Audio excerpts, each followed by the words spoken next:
Oi meninas, tudo bem com vocês? Eita, que tava difícil conseguir gravar um vídeo pra vocês, hein? Vou te contar. Meu Deus, deixa eu aumentar aqui um pouquinho o meu áudio. Espero que esteja dando pra me ouvir bem. Vamos lá, vou tentar fazer mais um vídeo aqui pra gente, né?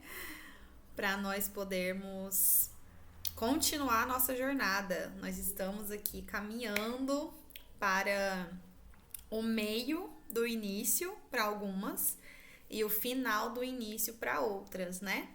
Esse início é o Pentateuco, que consiste dos 5 primeiros livros da Bíblia, que são Gênesis, Êxodo, Levítico, Números e Deuteronômio, tá bom? Então nós estamos aí.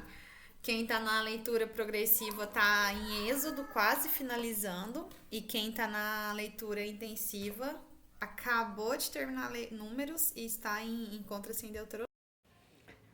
Não deu certo o outro vídeo, eu tô aqui com meu celular. Desculpa, essa câmera tá muito estranha, eu não sei pra onde olhar, então se eu não olhar pra câmera é porque eu quero olhar pra frente, mas a câmera tá aqui. Enfim, vamos continuar. O que eu quero dizer pra você, minha irmã querida? Eu quero dizer que eu sei onde você tá. Eu sei onde você está, eu sei que o fôlego parece estar diminuindo e que as páginas de Êxodo que antes brilhavam com o mar vermelho se abrindo, com aquele tanto de milagres que o Senhor estava fazendo, agora parecem pesadas, cheias de detalhes de tabernáculo, de descrições, né? Ou talvez você tenha acabado de passar pelo deserto de Números e está entrando em Deuteronômio, sentindo o cansaço da caminhada. Enfim, seja onde você estiver, saindo de Êxodo ou saindo de Números, eu quero te dizer uma coisa que eu tenho falado muito com vocês. Não pare, não pare, não desista. Você não está apenas lendo um livro antigo, lembre-se disso. A Bíblia não é só um livro antigo. A Bíblia é um livro que fala sobre um Deus que se move o tempo todo em direção a você. Ele está se movendo em direção a você. E ao ler a Bíblia, nós estamos atravessando o coração de Deus. Então, quando você sentir o cansaço, lembre-se disso, você está atravessando o coração de Deus. Então, em Êxodo, nós vimos lá as promessas, né? É o livro das promessas, a gente viu ali e a gente viu um Deus que ouve um clamor, que ouve o clamor do seu povo, que desce, liberta, escolhe uma pessoa para tirar o povo do Egito, deixar de ser escravo. Mas sabe o que é mais lindo? Deus não liberta o povo somente para que seja um povo livre. Ele não libertou o povo dele para que eles fossem livres. Não só para isso, mas para que eles fossem dele. O Senhor libertou o povo da escravidão para que eles fossem dele, para que eles fossem um povo que Deus pudesse chamar de seu. A gente viu isso em Êxodo, a gente está vendo isso em Êxodo.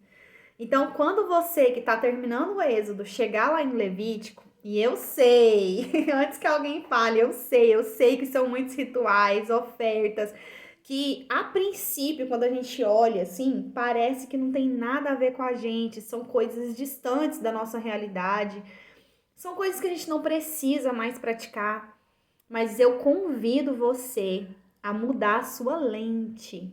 Muda a sua lente de leitura. Não olha para Levítico como um livro de rituais e ofertas que não tem nada a ver com você.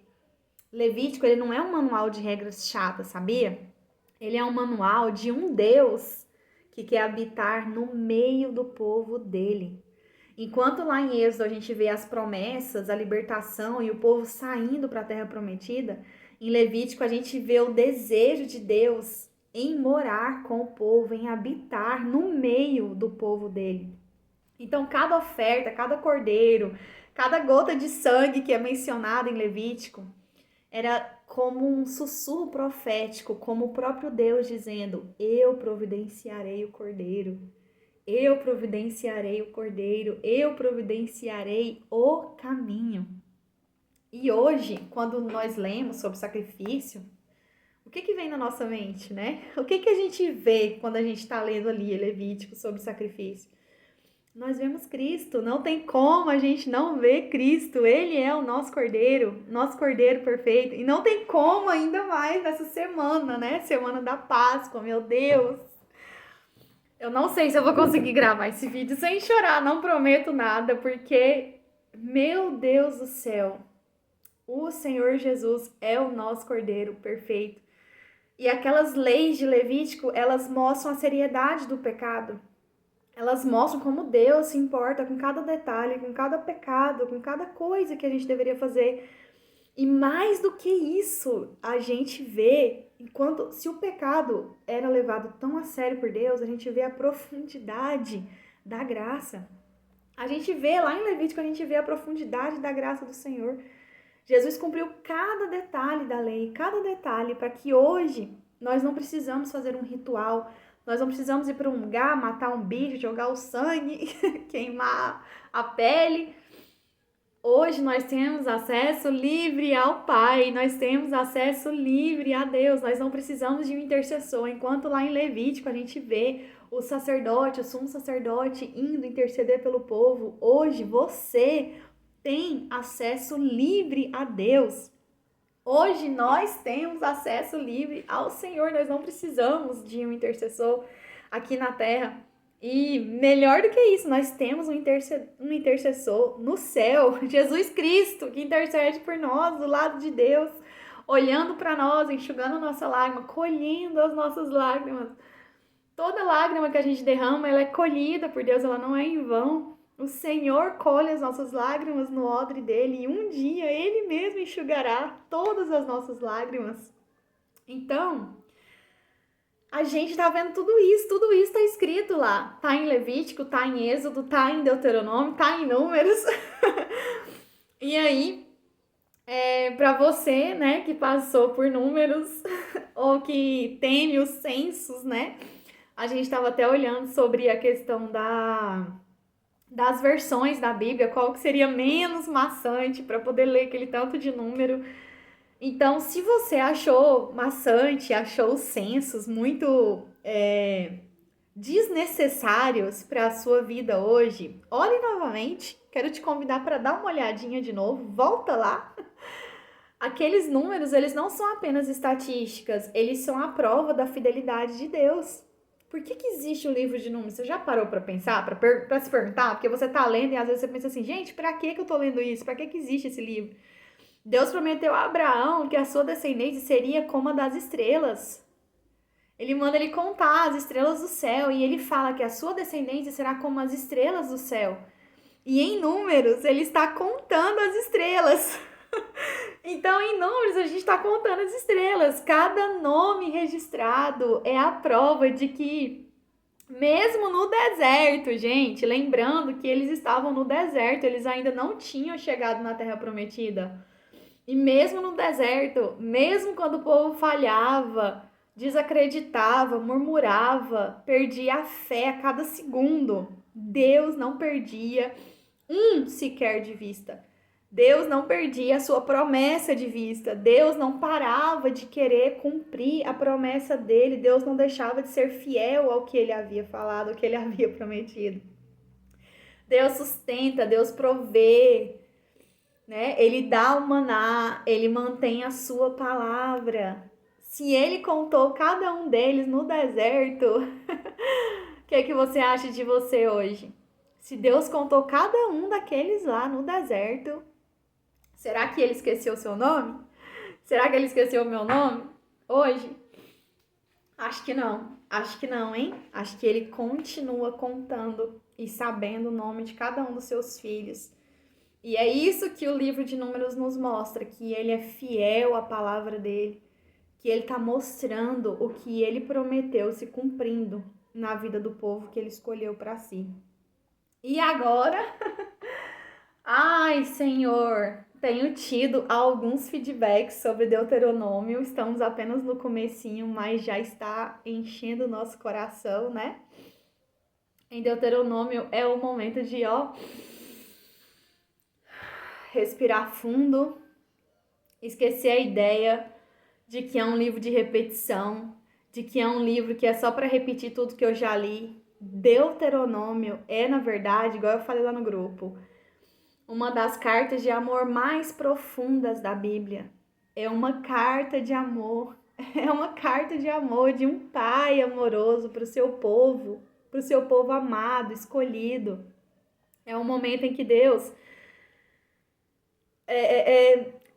ele escreve para o seu povo na beira da Terra Prometida, vai entrar na Terra Prometida. E aí, antes de entrar na Terra Prometida, ele fala pro povo, lembra-te, né? Ele começa a dar ali as instruções. Ele começa a falar pro povo se lembrar, lembra-te, lembra do caminho, lembra da paciência que eu tive, lembra de como eu te carreguei no colo, como um pai carrega seu filho, lembra? Deuteronômio, ele tá falando pro povo lembrar de tudo que ele fez, da palavra dele, de como ele é fiel, de como ele é paciente, de como ele é amoroso, de como ele se importa, de como ele não desistiu do povo, ele não desiste do povo. Então, Deuteronômio é Deus expondo a sua compaixão, a sua misericórdia. Deus está expondo o seu coração para o povo. Ele está mostrando, ele sabe que nós somos esquecidos, por isso ele repete. Ele sabe que a nossa memória não é boa, não é das melhores. Deus faz uma coisa maravilhosa para nós hoje e daqui um pouco a gente já se esqueceu. Deus nos livra de tantos males e a gente se esquece. Deus faz milagres na nossa vida e a gente se esquece. E a gente se vê desesperado, angustiado, reclamando. E pior do que reclamar, a gente se vê sem fé, desesperançoso, com medo, achando que Deus não tá com a gente. E por isso o Deuteronômio é tão importante, porque ele mostra que Deus está lembrando o povo, e isso mostra a importância da gente lembrar das coisas que Deus já fez, né? Ele tá mostrando que não é por rigidez que ele tá fazendo aquilo, sabe? Não é por ele ser um Deus rigoroso, um Deus rígido, mas é porque ele cuida de nós. É por ser um pai cuidadoso, amoroso, que ele tá dizendo, eu te amo tanto, tanto, tanto, que eu não quero que você perca do que te faz feliz. Eu não quero que você se perca de fazer aquilo que você tem que fazer. Eu não quero que você se perca de mim. Eu não quero que você se perca daquilo que eu falei para você fazer. Eu quero que você coloque essa lei no seu coração, coloque a minha palavra no seu coração, para que você saiba para onde ir, como ir. Então ele ama tanto a gente, tanto que ele repete. Ele repete, que bom que ele repete, porque a gente esquece mesmo, né? A gente esquece e ele repete. Então, ele repete por amor, ele não repete por rigor, ele repete por amor. Então, o que eu quero falar pra vocês? Eu não quero que esse vídeo fique muito longo, meu Deus, mas minha irmã, eu quero ver você vencendo. Eu quero ver você vencendo e eu quero vencer junto com você. Eu quero que você saiba que ao terminarmos esses 5 livros, nós estaremos vencendo a parte mais desafiadora da subida. Vamos imaginar que a gente está fazendo uma trilha. Quem gosta de trilha aí, levanta a mão. A gente está fazendo uma trilha íngreme, né? E essa parte é a mais difícil, é a mais desafiadora. E nós estamos vencendo. O Pentateuco, ele é o fundamento de tudo. Quando nós fecharmos os 5 livros, nós teremos compreendido a base de toda a história da redenção. Já imaginou que precioso? Quando a gente terminar de ler os 5 livros, nós teremos entendido a base da redenção, a base da história da redenção, da história da vontade, do amor de Deus, do desejo de Deus, do desejo do coração de Deus para conosco e o desejo que ele tem de nós para com ele. Então, depois que a gente terminar essa parte mais tenebrosa, a jornada vai se tornar mais incrível, mais incrível. Nós veremos conquistas, mais milagres, presença de Deus estabelecida de formas que nosso coração vai vibrar, porque vai ser coisas assim inacreditáveis. Então, persista, né? Persista, esse é o verbo. Persista. Não desista, persista. O que você está fazendo agora é cavar poços profundos. Nós estamos cavando poços profundos para chegarmos mais perto do Senhor. Pode parecer cansativo hoje, eu não estou falando que não é. Pode parecer, pode ser cansativo, pode estar difícil, mas é dessas águas que você vai beber para o resto da vida. É um poço profundo, mas que vai ter água para a gente beber para o resto da nossa vida. Amém? Outra coisa, você não está lendo sozinha. Você não está sozinha. Além de mim, de todas as outras meninas do grupo, o Senhor, o autor da Bíblia, o próprio Deus, está ao seu lado. Ele está ao seu lado, sorrindo a cada página, te dando força, te dando ânimo, se revelando para você. O que mais que a gente quer? Ele está do nosso lado, se revelando, se mostrando, abrindo os nossos olhos, tirando escamas dos nossos olhos. Então você não está lendo sozinha, você tem o Senhor do seu lado para se revelar, para te falar, para te instruir. Você tem a mim, você tem as meninas do grupo. Então continue. A terra prometida da revelação está logo ali na frente, ó. A terra prometida está ali na frente. E nós estamos rumando para lá. Nós estamos indo para lá. Então, conto com você. Fique comigo, fique conosco, fique com Deus. Que o Senhor abençoe a sua jornada, te dê sabedoria, te dê instrução, te dê força, te dê ânimo para cada página virada e que você possa sentir a presença dele em cada momento que você tirar para fazer sua leitura bíblica, em nome de Jesus. Amém?